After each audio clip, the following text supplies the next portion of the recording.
哇！喺工廈區都冇乜餐廳喎。如果喺呢度翻工嘅話，揾嘢食都好難喎。係咪因為租金咧？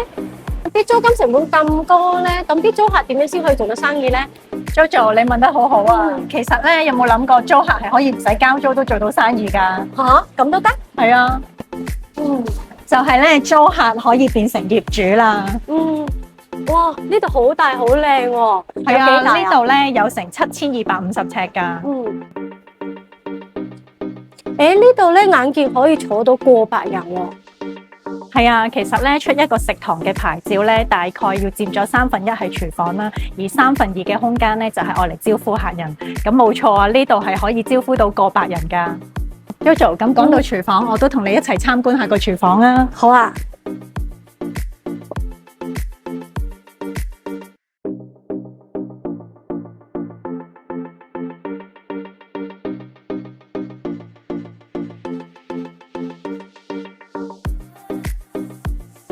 呢度啲設施都好齊嘅喎。係啊，其實呢度咧有晒所有新材嘅設備啊。咁其實營運一個食堂咧，最緊要有風、火、水、電，呢度連煤氣都有喎。咁啱啱提及到啦，咁如果一個食堂咧個廚房大概佔咗個面積咧係1/3，咁呢度咧個面積已經有成2000尺㗎啦。Norma， 我見到呢度啲裝修都好新淨喎。係啊，Jojo，你真係有眼光啊！其實呢度裝修咗咧係大概1個月啦，咁業主咧仲要用咗過百萬去裝修㗎。哇！但係做餐廳都有好多顧慮㗎喎。係啊，嗱，以我估計啦，最少都有4大顧慮啦。咁先講下第一啦，就係人流啦。咁其實呢度咧營運咗超過10幾年，咁所以咧有一定嘅捧場客啦。咁而第二咧就係關於個牌照啦。呢個我知啦，做得餐廳牌照一定冇問題啦。冇錯啦，咁其實呢度咧已經攞咗一個食堂嘅牌照㗎啦。咁第三咧就一定係個裝修成本啦。我頭先都聽你個業主係用過超過100萬去做呢個裝修喎。係啊，其實營運一間食堂咧，嗰個裝修真係一啲都唔簡單㗎。咁因為除咗新材設備之外咧，咁仲要有鮮風系統啊、冷氣啊，咁同埋你而家坐緊嘅台燈燈啊、收銀台啊，咁仲有閉路電視啊，呢啲都係一啲唔平嘅成本嚟㗎。頭先咧睇到個廚房應該個成本都超過幾廿萬。冇錯，咁而第四咧就一定係個租金成本啦。做生意我就冇咩經驗啦。嗱，冇經驗咧都識計數㗎。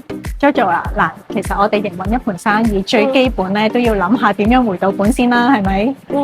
咁呢度嘅租金開支都好高㗎喎。其實以我哋一般做食堂嗰個尺租去計啊，咁平均就大概25蚊一尺。咁如果以25蚊一尺咧，咁呢度7250尺，咁你乘一乘咧，大概都心中有數，呢度個租金係可以收到幾多錢啦。咁調翻轉諗，如果我係投資者嘅話，咁呢度個租金回報都好高㗎喎。冇錯啊！嗱，如果你係投資者咧，咁呢度好啱你啦，因為咧呢個業主個開價咧，其實如果計翻嗰個租金回報咧，接近有6厘㗎。哇！接近6厘，Jojo考下你先，你知唔知咧一棟工業大廈咧最值錢係邊個單位？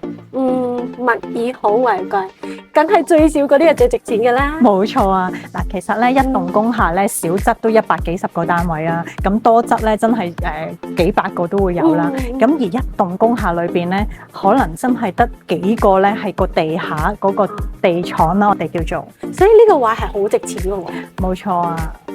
咁呢一個地廠咧咁罕有咧，咁比起樓上嘅單位貴幾多？你問得好好啊！嗱，其實一般地廠咧比起樓上嘅單位大概貴2倍至到2.5倍左右啦。咁而呢一度業主嘅開價咧就真係好超值啦！佢同樓上嘅單位價錢咧係差唔多嘅啫。哇！咁真係好值得投資喎。係啊。因為業主咧，其實好想揾一個有心人咧去承傳呢盤生意嘅，咁所以咧佢用咗咁多嘅裝修成本啦、時間啦、心機啦，甚至連牌照都出埋咧，咁就希望有一個有心人咧直接入嚟咧就可以營運佢呢盤生意啦。Norma， 咁食堂同餐廳有咩分別咧？咁食堂一般咧只可以起喺工業大廈啦，咁而喺政府嘅規例入邊咧，其實工業大廈咧只能夠用作10% 咧係做食堂嘅用途。咁即係話，如果一棟工業大廈咧有10萬尺嘅話咧，咁佢個食堂嘅比例咧只可以有1萬尺。咁呢度真係好值錢喎。冇錯啊！ Jojo 啊，今日咧就同你介紹咗一個咁罕有嘅物業啦。咁我都同大家 go through 一次啊。咁其實呢度咧係連埋牌照啦，同埋業主已經做好晒所有嘅裝修，仲要有一個好優惠嘅價錢。咁如果你哋都想了解嘅話咧，記得聯絡我啦。下次見，拜拜。